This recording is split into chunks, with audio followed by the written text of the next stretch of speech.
Did you know Albania was the last European country to introduce a railway system? That's right. It wasn't until the early 1950s that this small, intriguing nation embraced the age of steam and steel tracks. But don't let this tardiness fool you. Albania is a country that's been shaping its own unique path for centuries, boasting a wealth of surprises and curiosities that often go unnoticed in the grand tapestry of global history.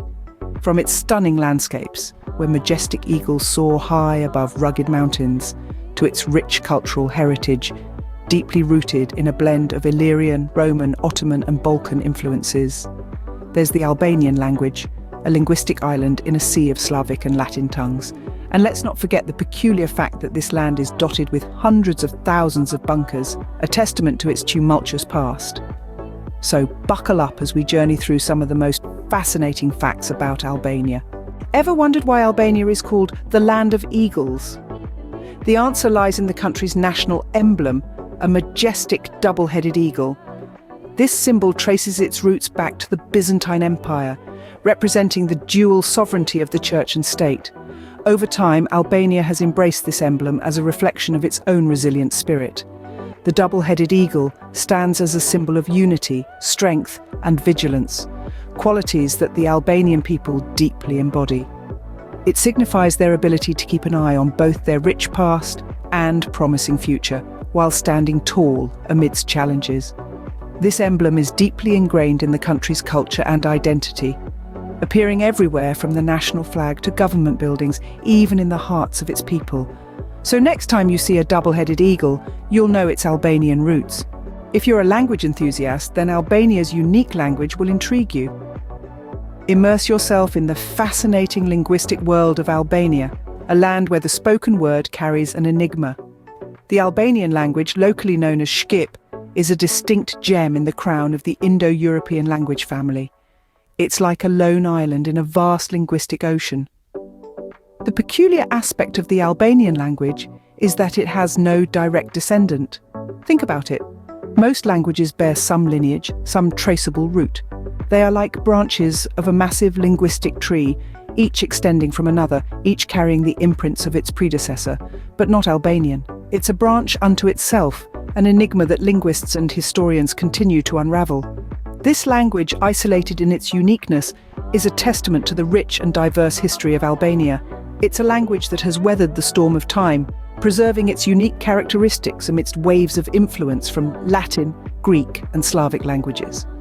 The phonetic and grammatical structure of Albanian is also unique. It's a language that has 36 letters, 7 vowels, and 29 consonants, each with its own distinct sound. Imagine the symphony of conversations that takes place daily in the streets of Tirana, the capital city. In addition to its unique phonetics, Albanian grammar is also quite complex. It has 5 declensions and 6 grammatical cases, which is quite rare in the Indo-European language family. It's like a complex dance of words, where each step changes the meaning and context. Interestingly, the Albanian language also has a rich vocabulary of words related to horses and horse riding, a throwback to the country's equestrian history. It's a language that carries the stories, the traditions, and the history of its people. In the end, the Albanian language is more than just a means of communication. It's a symbol of the country's resilience and uniqueness. It's a language that has carved its own path, standing apart from others in its distinct flavour and charm. That's right, the Albanian language stands alone in its uniqueness, just like the country itself. Imagine a country with over 170,000 bunkers. That's Albania for you. Now, you might be wondering why a nation would need so many bunkers. The answer lies in its history, specifically during the Cold War era.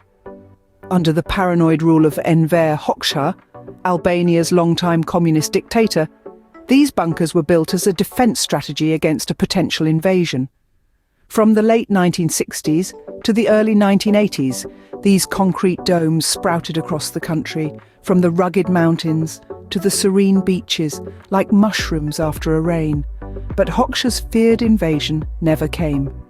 After the fall of communism, the bunkers were left behind, abandoned and largely forgotten. They became silent witnesses to a bygone era, a stark reminder of the country's isolationist past. However, over time, these relics of the Cold War have been reincarnated into something entirely different. Some have been transformed into quirky holiday homes, while others have been converted into unique art galleries or trendy cafes. A few have even been repurposed into beekeeping sites or wine cellars. And of course, many of them serve as tourist attractions, allowing visitors to step back in time and experience a slice of Albania's history. Despite their somber origins, these bunkers have become an integral part of the country's landscape. They add a certain character to the terrain, a touch of intrigue and mystery that captures the imagination. In a strange twist of fate, what was once a symbol of fear and paranoia has become a symbol of resilience and transformation. They bear testament to Albania's ability to adapt and move forward, to turn remnants of a troubled past into pillars of a promising future. From war reminders to tourist attractions, these bunkers certainly make Albania stand out. They're a testament to the country's complex history and its remarkable ability to reinvent itself. They are, in many ways, a reflection of Albania itself, resilient, unique, and full of surprises. Albania may be small, but when it comes to religious tolerance, it's a giant. A fascinating fact about this nation is its extraordinary display of religious harmony. In the heart of the Balkans, where religious tension has often boiled over into conflict, Albania stands as a beacon of tolerance and unity.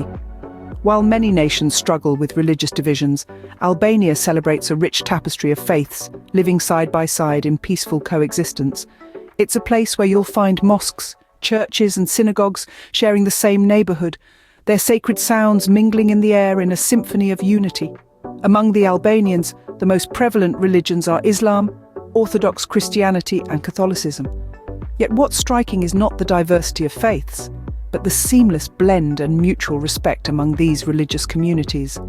It's a country where an Orthodox Christian will join their Muslim neighbour in breaking the fast during Ramadan, and where Muslims will happily participate in Easter celebrations. This harmonious coexistence is not a recent phenomenon. It's deeply rooted in Albania's history and culture.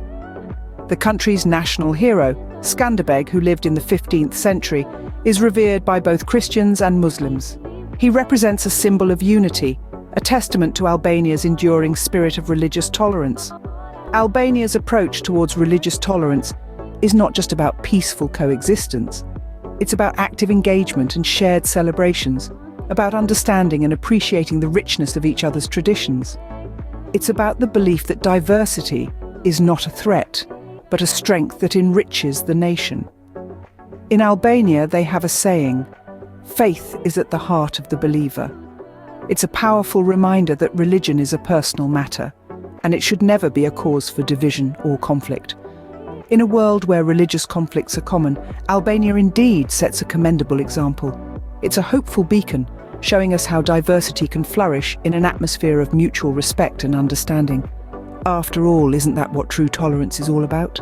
As we wrap up our journey through Albania, let's revisit some of the fascinating facts we've learned. We've discovered that Albania, often referred to as the Land of Eagles, got its name from its national symbol, the two-headed eagle. This small Balkan country also boasts a unique and ancient language unrelated to any other in the world. Additionally, we've learned about Albania's peculiar landscape dotted with numerous bunkers, a legacy left behind from its communist era. These bunkers, though eerie, add a unique charm to the country's topography. Furthermore, we've delved into the country's remarkable religious tolerance, where Orthodox Christians, Catholics and Muslims coexist peacefully, setting an example for the world. So there you have it, a glimpse into the intriguing world of Albania, a country that certainly deserves more attention on the global stage.